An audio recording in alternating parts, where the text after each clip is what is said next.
O Goberno Central aprobou un anteproxecto de lei para impulsar os medicamentos xenéricos. O sector apunta que esta norma non implicará un gran cambio para os pacientes en Galicia. O Consello de Ministros aprobou hai unhas semanas o anteproxecto de lei dos medicamentos e produtos sanitarios, medida coa que se busca mellorar o acceso aos fármacos actualizando o sistema de prezos ou impulsando os medicamentos xenéricos.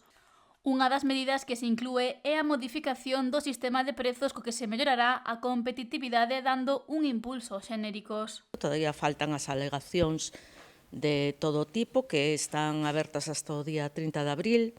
Despois se terá que estudiar e finalmente sairá cando saia, porque queda por traballar na lei.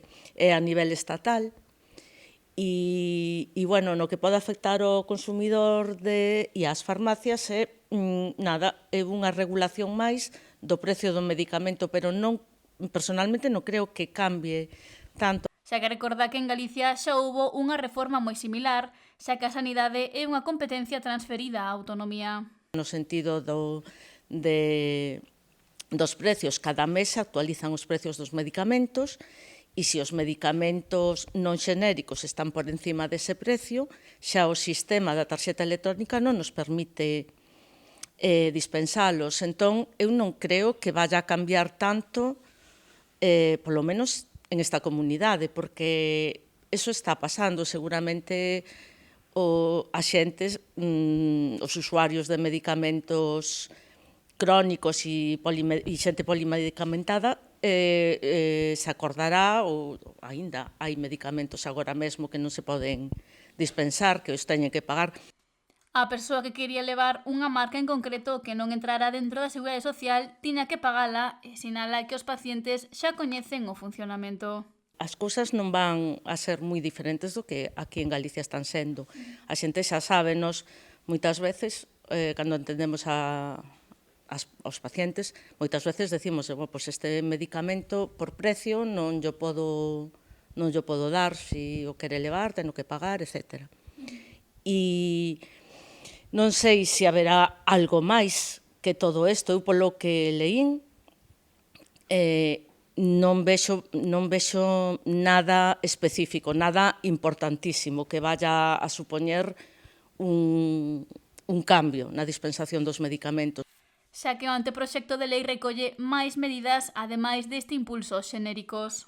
Creo que non vai a variar, como moito, pois que salgan máis medicamentos xenéricos, pero iso é algo que está saindo continuamente. Hai moléculas que en canto o laboratorio ou a marca perde a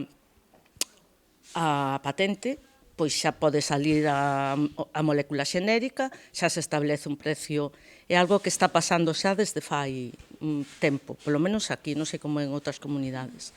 Entón, non creo que se teña que preocupar a xente por un cambio na prestación do medicamento.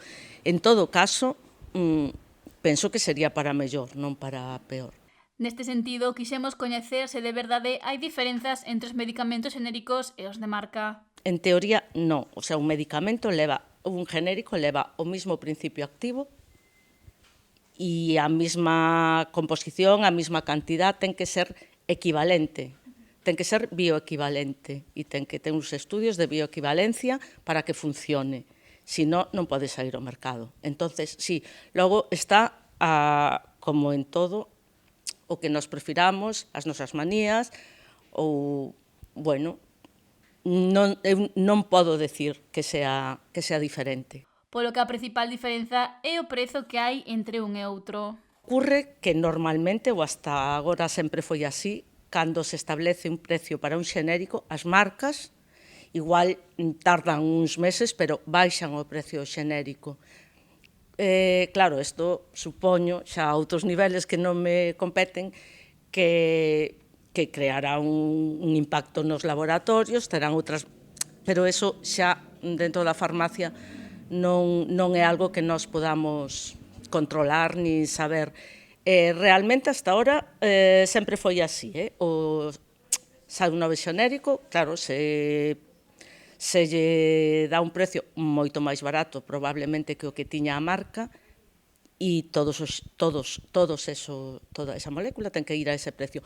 Normalmente as marcas baixan o prezo e recorda que se hai algún medicamento por riba dese prezo mínimo marcado, o Sergas non permite dispensalo. Con este anteproxecto, que está a dar os seus primeiros pasos, o Goberno central busca mellorar o acceso e a sostibilidade do sistema.